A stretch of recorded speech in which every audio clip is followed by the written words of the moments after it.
In the shadows of Norse mythology lies a story we have fundamentally misunderstood for centuries.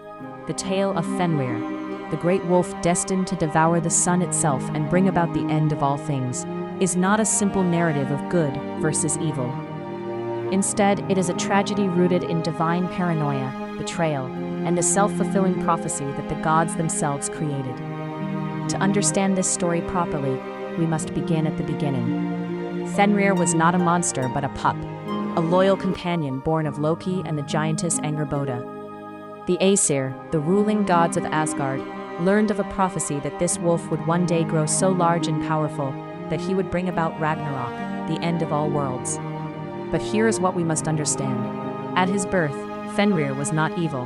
He was not inherently destructive. He was simply a young creature, born into a family of giants and gods, with no knowledge of the destiny the Norns had woven for him.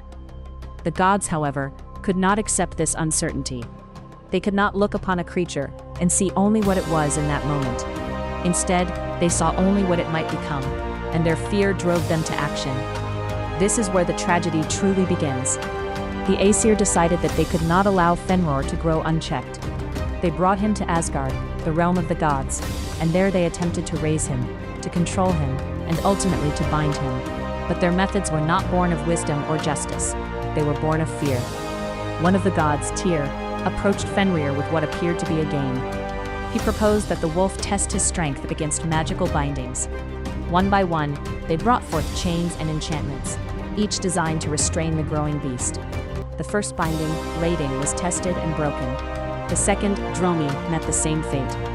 But then came Gleipnir, a ribbon of impossible construction. Gleipnir was woven from 6 magical ingredients: the sound of a cat's footfall, the beard of a woman, the roots of a mountain, the sinews of a bear, the breath of a fish, and the spittle of a bird.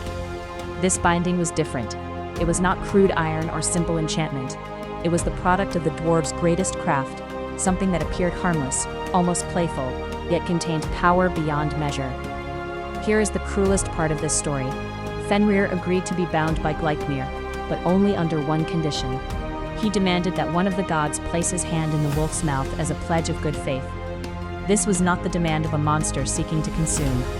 This was the demand of a creature that had learned to distrust the gods who raised him. Fenrir wanted assurance that they would release him if the binding could not be broken. He wanted a guarantee of honor, a proof that the gods would keep their word. Tyr, the god of law and justice, stepped forward and placed his hand into Fenrir's mouth. This was a moment of profound significance. For a fleeting instant, there existed a bond of trust between god and beast, a moment where the prophecy might have been averted entirely. But when Gleipnir tightened and would not break, when it became clear that the gods had deceived Fenrir, the wolf bit down. Tyr's hand was severed, and the god withdrew in pain. The god left his hand as the price of his own treachery. This is the moment when Fenrir transformed from a loyal creature into something else entirely, not because of inherent malice, but because of betrayal.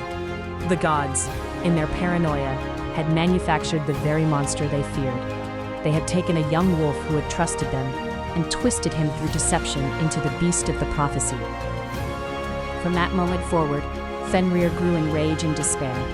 He strained against Gleipnir, his bonds growing tighter, his resentment deeper with each passing age. The gods had their proof now. They had their confirmation that the prophecy was true.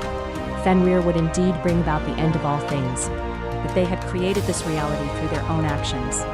The Aesir's self-fulfilling prophecy was complete.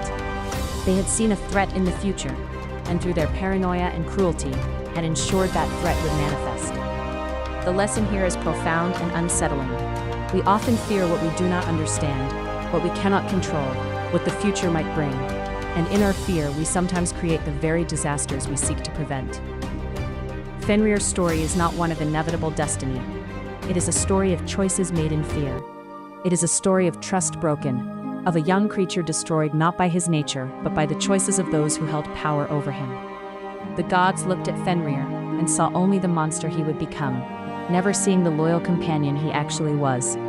And in doing so, they ensured that prophecy would come true, not because it had to, but because they made it so. The tragedy of Fenrir reminds us that paranoia, no matter how well-intentioned, no matter how justified by prophecy or future sight, can transform trust into rage, loyalty into destruction, and hope into despair. The apocalypse did not come because Fenrir was born to be a monster. It came because the gods chose to make him one. This ancient tale carries lessons that echo through the ages. Whenever we allow fear to dictate our actions toward those we do not understand, we risk becoming the very thing we fear. Whenever we see only the worst potential in another being and act upon that vision alone, we help bring that darkness into existence. Fenrir's chains were not forged in the depths of the earth. They were forged in the hearts of gods consumed by paranoia. His rage was not born of his nature.